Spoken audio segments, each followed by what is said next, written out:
Hello students, how are you? Hope you are fine. Students, today we will do the revision of chapter 4 Fight Manju Fight by Sikran Srivastav.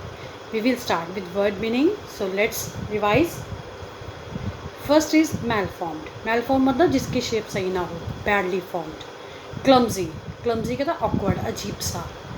Impish. Impish क्या होता है शरारती, mischievous. Drifted. Drifted मतलब moved away, चले जाना कहीं दूर. ओवरवैम्ड मतलब ओवरकम बाय इमोशंस, भावनाओं के नीचे दब जाना. सस्पिशियसली मतलब शक करना. टॉर्चर, क्रुएलिटी, किसी के ऊपर टॉर्चर करना, ठीक है. काइंड ना होना मतलब. अनरेवल मतलब डिस्कवर करना, कोई चीज़ फाइंड आउट करना. अर्ज्ड, रिक्वेस्टेड, रिक्वेस्ट करनी. पैसिफाई मतलब शांत करना, टू काम. वियरीली मतलब इन अ टायर्ड मैनर, थक जाना. सैड, धस जाना, संक. नर्वसली मतलब वरीडली, चिंतित होना.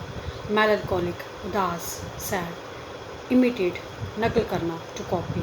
Auction, sale. ड्रिफ्टेड दूर चले जाना, we have done this twice. Desperately मतलब डेस्पियर, निराशा. ग्लिम्प्स देखना, अ लुक, झलक. ग्रिप्ड पकड़ना, होल्ड फर्मली. ऑब्स्टैकल हिंड्रेंस, रुकावट. कैजुअली हैपेंड बाई चांस, कोई चीज़ बाई चांस होना.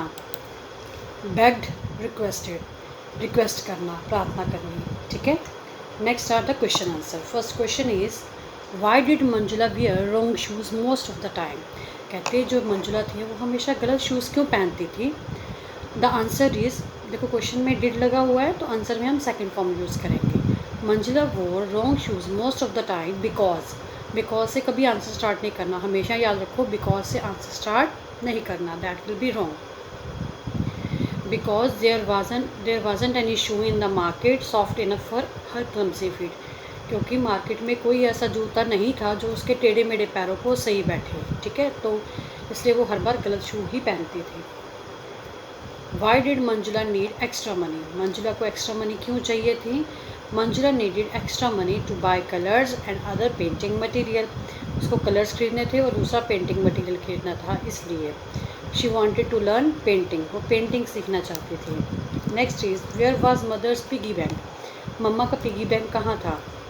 Mother's piggy bank was in the top most shelf of the kitchen cupboard. Kitchen cupboard के टॉप मोस्ट शेल्फ पे था.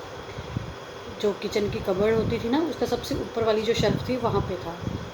Next है how many notes were tied on the gift given by Manjula's brother. Manjula के भाई ने जो उसको गिफ्ट दिया उस पर कितनी गांठें थी.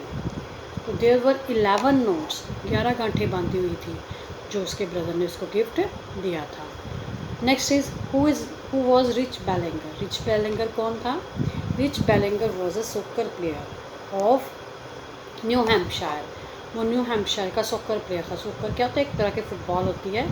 ही had lost his leg in a train accident. Train accident में उसकी एक टांग चली गई थी. He loved playing football with artificial feet. अपने नकली पैर के साथ वो उसको फुटबॉल खेलना पसंद था, तो वो अपने नकली पैर के साथ भी बहुत अच्छे से खेलता था. His parents and coach thought it was impossible. उसको पेरेंट्स और कोच को लगता था कि ये इम्पॉसिबल है कि नकली पैर के साथ खेलना. But he prove them wrong, पर उसने उन सबको गलत साबित किया नशाऊ टीम को जिता के. Next question is handling brushes was no problem for Manjula, then what was a real problem in learning painting. Brushes को हैंडल करना प्रॉब्लम नहीं थी, तो रियल प्रॉब्लम क्या थी पेंटिंग सीखने में. The major problem in learning painting was the cost of material which her family could not afford. तो जो असली प्रॉब्लम थी वो क्या था, जो पेंटिंग के लिए मटेरियल था उसकी कॉस्ट जो उसकी फैमिली अफोर्ड नहीं कर सकती थी. Manjula used to drift another world. What was there in another world. कहते मंजुला दूसरी दुनिया में चली जाती थी. दूसरी दुनिया में क्या था. Another world refers to a brighter world of glowing colours, beautiful forms and perfect shape. दूसरा वर्ड था ब्राइटर कलर का, ऐसे चमकदार रंगों का, glowing colours and beautiful forms, सुंदर सुंदर फॉर्म्स का, और परफेक्ट शेप, क्योंकि वो खुद उसकी शेप जो थी वो हमने जैसे चैप्टर में पढ़ा था, उसके फीट और उसके हैंड प्रॉपर शेप में नहीं थे, तो उसको वो उस तरह की शेप्स चाहती थी, ठीक है, परफेक्ट शेप. तो वो अपनी कलर्स की दुनिया में चली जाती. Next, what were 3 gifts that Manjula received on her birthday. तो मंजुला को अपने बर्थडे पे कौन से 3 गिफ्ट मिले. Her mother gifted her a set of water colours, उसके मदर ने उसको सेट ऑफ वाटर कलर दिया, उसके फादर ने उसको पेंटिंग बुक दी स्टेप बाय स्टेप, और उसके ब्रदर ने उसको क्या दिया, 3 सेबल हेयर, बड़ी सॉफ्ट हेयर वाले ब्रशेस दिए। ठीक है। नेक्स्ट है why did Manjula tear her painting into pieces. Manjula ने अपनी पेंटिंग जो थी टुकड़े टुकड़े क्यों कर दिए।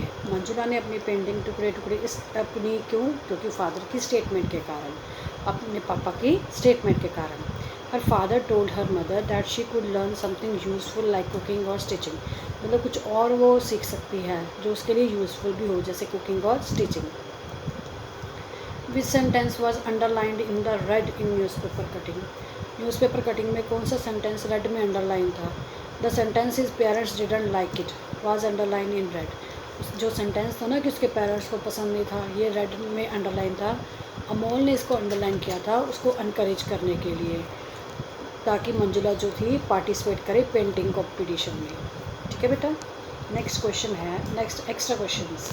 ठीक है, ये तो चैप्टर बेस है। Next extra question, what were Mr Parekar's observation regarding Manjula's fondness for the painting. मंजुला की पेंटिंग को रुचि को लेके मिस्टर पारेकर की क्या ऑब्जर्वेशन थी, वो क्या कहते थे। Did he feel that he could do something else, उनको लगता था कि वो कुछ और कर सकती है।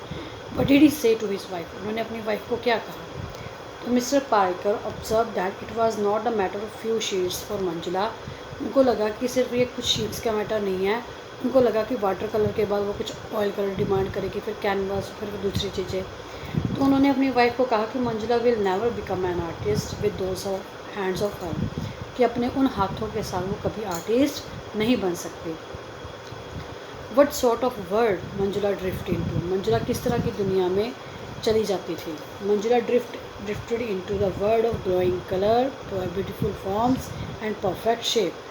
वो ग्लोइंग कलर, ब्यूटीफुल फॉर्म और परफेक्ट शेप की दुनिया में जाती थी। क्यों, क्योंकि वह वहाँ उस दुनिया में बड़ी डेस्परेटली, पूरी निराशा से, मतलब बहुत ज़्यादा उसकी इच्छा थी कि उस दुनिया में वो चले जाए।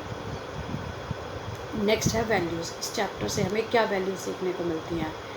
पहली तो we should have courage and determination, एक तो हमें करेज होना चाहिए और determination. We should express our qualities, दूसरा हमें अपनी क्वालिटीज़ को एक्सप्रेस करना चाहिए।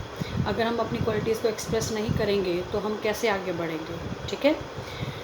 नेक्स्ट है we should always remember nothing is impossible, कुछ भी इम्पॉसिबल नहीं है। इवन कि जो इम्पॉसिबल है ना, वो खुद ही कहता है आई एम पॉसिबल, अगर हम इसको अलग अलग कर दें। Next we should encourage physically challenge people, हम जो फिज़िकली चैलेंज पीपल हैं उनको एनकरेज करना चाहिए, उनके लिए सिंपैथी नहीं रखनी चाहिए बल्कि उनको एनकरेज करना चाहिए। So this is the explanation of complete chapter. Thank you.